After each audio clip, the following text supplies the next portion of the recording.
മലയാള സിനിമയെ വീണ്ടും ലഹരി ഉപയോഗം പിടിച്ചുകുലുക്കുന്നു. കുപ്രസിദ്ധ ഗുണ്ട ഓം പ്രകാശ് കൊച്ചിയിൽ കഴിഞ്ഞ ദിവസം പിടിയിലായിരുന്നു. ലഹരി വസ്തുക്കൾ കൈവശം വെച്ചതിനാണ് കൊച്ചിയിലെ പഞ്ചനക്ഷത്ര ഹോട്ടലിൽ നിന്ന് ഓം പ്രകാശിനെയും സുഹൃത്തായ ഷിഹാസിനെയും പോലീസ് പിടികൂടിയത്. ഇവരുടെ ജാമ്യ ഹർജി പരിഗണിക്കുമ്പോൾ പോലീസ് കോടതിയിൽ സമർപ്പിച്ച റിമാൻഡ് റിപ്പോർട്ടിലാണ് സിനിമാ താരങ്ങളുടെ പേരുമുള്ളത്. സിനിമാ താരങ്ങളായ പ്രയാഗ മാർട്ടിനും ശ്രീനാഥ് ഭാസിയും ഓം പ്രകാശിന്റെ മുറി സന്ദർശിച്ചുവെന്നാണ് പോലീസ് റിമാൻഡ് റിപ്പോർട്ടിൽ പറയുന്നത്. താരങ്ങൾക്ക് പുറമെ 20ഓളം പേർ ഓം പ്രകാശിന്റെ മുറിയിൽ എത്തിയെന്നാണ് റിമാൻഡ് റിപ്പോർട്ടിൽ പറയുന്നത്. താരങ്ങൾ എന്തിനാണ് എത്തിയതെന്നറിയാൻ പ്രതികളായ ഓം പ്രകാശിനെയും ഷിഹാബിനെയും കസ്റ്റഡിയിൽ വേണമെന്നാണ് പോലീസ് ആവശ്യപ്പെട്ടത്. എന്നാൽ ഇരുവർക്കും ജാമ്യം ലഭിക്കുകയും ചെയ്തു. സിനിമാ മേഖലയിലുള്ള കൂടുതൽ പേരിലേക്ക് പോലീസ് അന്വേഷണം വ്യാപിപ്പിക്കുമെന്നാണ് സൂചന. ലഹരി വിൽപ്പന നടന്നുവെന്ന് സംശയിക്കുന്ന ഓം പ്രകാശിന്റെ മുറിയിലെത്തിയവരെയും ചോദ്യം ചെയ്യണമെന്നാണ് അന്വേഷണ സംഘത്തിന്റെ ആവശ്യം. 3 മുറികളിലായാണ് ലഹരി ഇടപാടുകൾ ഉണ്ടായതെന്നാണ് വിവരം. കൊക്കൈൻ അടക്കം പ്രതികളിൽ നിന്ന് പിടികൂടിയിരുന്നു. വിദേശത്ത് നിന്ന് മയക്കുമരുന്ന് എത്തിച്ച് വിതരണം ചെയ്യുകയായിരുന്നു പ്രതികളെന്നാണ് സൂചന. ഇവർ ബുക്ക് ചെയ്ത മുറിയിലും അടുത്തുള്ള 2 മുറികളിലുമായാണ് അന്വേഷണം നടക്കുന്നത്. പോലീസ് ഹോട്ടലിലെ CCTV അടക്കം പരിശോധിച്ചു. മറ്റ് രേഖകളും പരിശോധിച്ചു. ഇതിൽ നിന്നാണ് താരങ്ങളുടെ അടക്കം വിവരം ലഭിച്ചത്.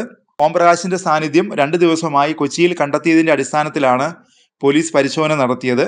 പഞ്ചനക്ഷത്ര ഹോട്ടലിൽ ലഹരി ഇടപാടെന്ന സംശയത്തിലാണ് നാർക്കോട്ടിക് വിഭാഗം പരിശോധന നടത്തിയത്. ആദ്യം കരുതൽ കസ്റ്റഡിയിലെടുത്ത പോലീസ് ഇയാളെ മരട് പോലീസ് സ്റ്റേഷനിൽ എത്തിച്ച് ചോദ്യം ചെയ്തു. ബൊൾഗാട്ടിയിലെ DJ പാർട്ടിക്ക് എത്തിയതാണെന്നാണ് ഇയാൾ മൊഴി നൽകിയത്. സംശയം തോന്നി പരിശോധിച്ചപ്പോഴാണ് ലഹരി വസ്തുക്കൾ പിടികൂടിയത്. Narcotic drugs and psychotropic substance act പ്രകാരമാണ് കേസെടുത്തത്. ലഹരി മരുന്ന് ഇടപാടുമായി ബന്ധപ്പെട്ടാണ് ഇവർ ഏതാനും ദിവസം മുമ്പ് കൊച്ചിയിൽ എത്തിയതെന്നാണ് പോലീസ് കരുതുന്നത്. ലഹരി സംഘങ്ങളെ പിടികൂടുന്ന ഡൻസാഫ് സംഘത്തിനാണ് ഓം പ്രകാശുമായി ബന്ധപ്പെട്ട് ലഹരി ഇടപാടുകൾ നടക്കുന്നുവെന്ന വിവരം ലഭിച്ചത്. തുടർന്ന് ഞായറാഴ്ച പോലീസ് എത്തി ഇവരെ കസ്റ്റഡിയിൽ എടുക്കുകയായിരുന്നു. 4 ലിറ്ററിലധികം മദ്യം ഇവിടെ ഉണ്ടായിരുന്നു എന്ന് പോലീസ് പറയുന്നു. മാത്രമല്ല കൊക്കൈൻ ഉപയോഗിച്ചതിന് ശേഷമുള്ള ചില അവശിഷ്ടങ്ങളും മുറിയിൽ നിന്ന് കണ്ടെടുത്തു. തുടർന്നാണ് ഇവരെ അറസ്റ്റ് ചെയ്തത്. ലഹരി മരുന്ന് ഉപയോഗിച്ചിരുന്നു എന്നറിയാനുള്ള രക്തപരിശോധനയ്ക്കുള്ള സാമ്പിളും പോലീസ് ശേഖരിച്ചിരുന്നു.